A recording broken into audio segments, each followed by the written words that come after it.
going to play this game. Delete that bit. John, can you delete it, please, that bit? Because I don't want to go.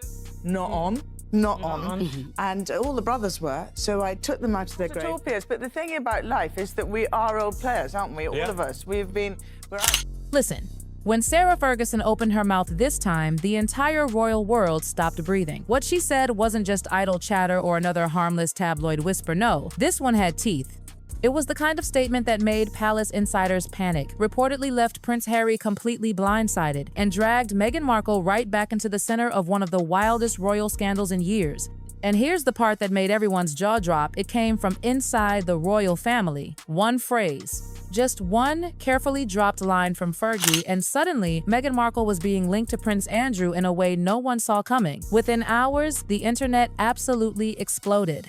The phrase Andrew's first client was trending worldwide, and everyone was frantically asking the same thing: what on earth did Fergie mean? Before we go further, buckle up. What's about to unfold isn't your typical royal drama. We're talking elite yacht parties, mysterious resurfaced photos, whispers that connect worlds no one expected to overlap. You're about to see why this story shook the palace. It all started one ordinary evening at a private event in Mayfair. You know the kind: expensive champagne, muted laughter, and that thick air of fake politeness that always hangs around London's upper-class gatherings. The guest list? A mix of old aristocrats, media insiders, and the kind of people who thrive on half-secrets. Sarah Ferguson, the Duchess of York, was there working the room the way only she can. That trademark charm, the laughter, the perfectly timed glances, she had everyone wrapped around her finger. But then something shifted. People who were there swear they felt it, a sudden change in the air. According to multiple witnesses, Fergie leaned in during a casual conversation and, with that mischievous grin she's so famous for, whispered a line that froze the entire room. Reflecting on Sarah Ferguson's experience with the British royal family after she divorced Prince Andrew, I couldn't help but see parallels between... She dropped a line that made the entire in 17 room go silent. People forget she allegedly said Meghan's first royal connection wasn't Harry. For a few seconds, nobody even knew how to react. Someone gave a nervous laugh, thinking it was just Fergie being cheeky again, but the look on her face, that wasn't humor. Her eyes had that unmistakable glint, the one that says, I know exactly what I'm doing. The silence that followed was heavy. You could almost hear the mental gears turning as everyone processed what she'd just said. Within minutes, phones started buzzing. Messages were flying between guests before the event even ended. Did you hear what Fergie just said? Was she serious? By the time the night was over, that single comment had already leaked out of the room and into London's gossip circuit, and then it spread like wildfire.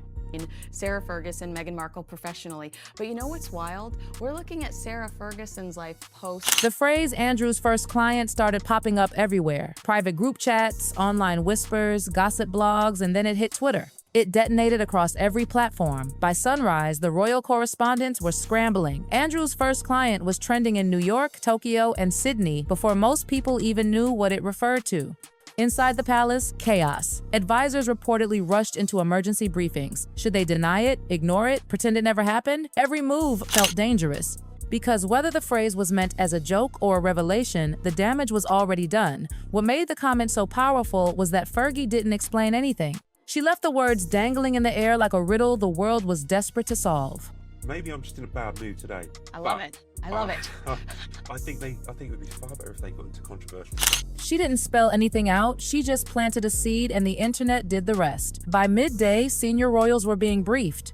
And yet, no one could officially respond to something that technically hadn't even been confirmed. So, what exactly was Fergie hinting at? To understand that, you have to rewind to Meghan's pre-royal life. Back before the tiaras, before Montecito, before the global spotlight, when she was still hustling in Hollywood, trying to break through. And she's done everything we're about to talk about in the last 5 years. At least Fergie's like, there's been some... In Hollywood, it's brutal. It doesn't care about your dreams, it cares about who you know. And Meghan, she figured that out early. Friends from those days describe her as laser-focused, strategic, and incredibly social. She wasn't just showing up to auditions, she was showing up at the right events, meeting the right people. It wasn't about luck, it was networking mastery. Between small acting gigs and charity appearances, Meghan built a reputation as someone who knew how to work a room. She had charm, poise, and that air of ambition that made people remember her. Sources from that time say she mixed easily between worlds, from Hollywood producers to wealthy business moguls to people brushing up against European high society. And then came the whispers, Oh, well.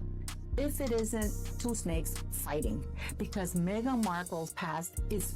Even people on the edges of European high society, yes, those whispers about exclusive yacht parties. The kind hosted by the ultra-wealthy, glamorous floating gatherings where rising stars and global elites mingled under Mediterranean sunsets. Deals were made over champagne. Introductions changed careers overnight. Now, let's be clear, these weren't criminal or shady scenes. These were luxury-level networking events. But, as with anything that sparkles too brightly, there were always rumors in the shadows, favors exchanged, powerful men, ambitious women, and unspoken understandings. And here's where Fergie's comment hits like a lightning bolt. Because when she said Meghan's first royal connection wasn't Harry, people immediately tied it back to those old yacht whispers, to the idea that Meghan might have brushed shoulders with powerful circles long before the world knew her name. There's no concrete documentation, no official guest lists, just fragmented photos that surfaced over time. Exactly, a handful of old pictures, unnamed sources, and endless speculation. Some claim Meghan attended a few of those events while trying to build her profile. Others insist it's nonsense. No proof, no records, just chatter. In the court of public opinion, perception had already won. When that single photo of Andrew and Marcus Anderson started making rounds online, things spiraled faster than anyone could control. The picture wasn't new, but now people were staring at it with fresh suspicion. The image supposedly dated back to around 2001, when Meghan was still a struggling actress trying to find her place in elite circles. There was no confirmation she'd ever even met Andrew, yet the internet didn't need confirmation. They had Fergie's words. Meanwhile, Sarah Ferguson was attending events, smiling for cameras, pretending she hadn't just thrown a grenade into the royal family's fragile image. People began dissecting her every move, every smirk, every pause in interviews. Andrew's first client turned into a modern Rorschach test. Everyone saw what they wanted to see. But the real question everyone was whispering was, why now? Fergie's no fool. She survived more royal scandals than most could count. She's been exiled, mocked, shamed, and somehow always finds her way back into relevance. The woman is practically scandal-proof.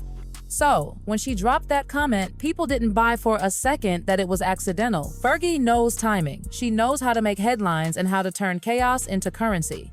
Some insiders believe it was deliberate, a calculated power play. Think about it. For decades, she's been the royal cautionary tale, the messy duchess, the one who flew too close to the tabloid sun.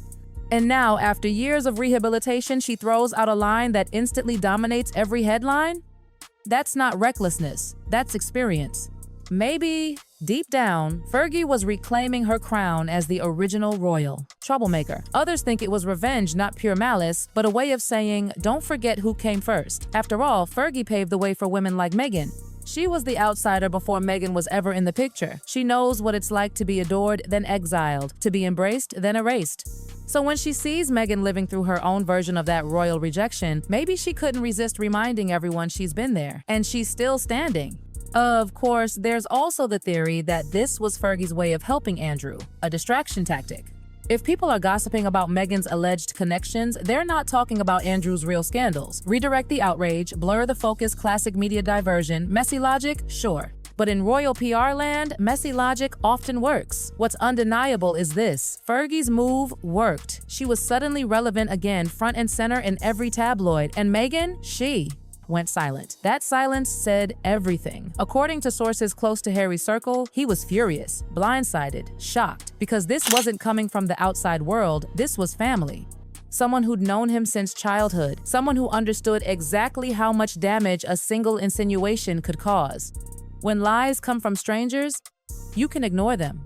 When they come from your own blood, that's betrayal. Harry was reportedly torn. Does he confront her, defend Meghan publicly and risk fueling it further, or stay silent and hope it dies down? Every option made things worse. Meanwhile, Meghan went underground, canceled appearances, pulled back from media events. Her team, insiders say, was quietly tracking how fast the story spread, where it came from, and which outlets amplified it. But they never issued a statement. Her silence became a shield and a weapon. But here's the cruel thing about silence. It never stays neutral. People fill in the blanks with whatever they want to believe. To critics, her silence looked guilty. To supporters, it looked graceful. Inside their camp, tensions were high. Fergie wasn't just anyone, she was family. She knew better, which made the sting even sharper. And just when people thought the drama might fade, whispers began resurfacing about Meghan's earlier introductions into royal circles long before Harry. Some claimed mutual acquaintances connected her to British society years before their official blind date. Was it true? Who knows? But the timing of Fergie's words made everyone question everything all over again. Even palace staff reportedly noticed a shift. Greetings became shorter, conversations more cautious. Everyone was suddenly watching what they said, terrified another casual comment could turn into a global headline. Because Fergie had proved one thing, it only takes one sentence. People started re-examining old stories, the introductions, the overlapping social circles, the events where names and faces might have crossed. Every grainy photo, every charity gala suddenly became evidence. And yet, after all the chaos, no one could confirm anything. No proof, no solid link, just endless speculation. But in the world of royal gossip, speculation is currency, and Fergie had just printed herself a fortune. Meanwhile, Meghan's silence turned into legend. Every time she reappears in public, every time she avoids an interview question, people remember Andrew's first client. It lingers. The phrase has practically become folklore, whispered, twisted, repeated. And Fergie? She's back to smiling, attending charity functions, giving interviews about positivity, pretending she didn't ignite a global firestorm. No apology, no explanation, just that same sly grin. And maybe that's the point, because the moment she clarifies, the mystery dies. But as long as she stays vague, she remains powerful, relevant. It's media manipulation at its finest. The palace has always lived by one golden rule: control the narrative, keep secrets buried, maintain the illusion of perfection. But every few years, someone like Fergie slips through the cracks and the whole machine shakes. This was one of those moments. And now, people can't help wondering if Fergie was bold enough to say that in public, what else does she know privately? What secrets are still locked behind those royal smiles? Because Sarah Ferguson doesn't survive decades of scandal without learning exactly where the bodies are buried. She's seen too much, heard too much, and when she drops a phrase like Andrew's first client, you know it's not random. Maybe she's holding cards no one else can see. Maybe she's daring the palace to challenge her.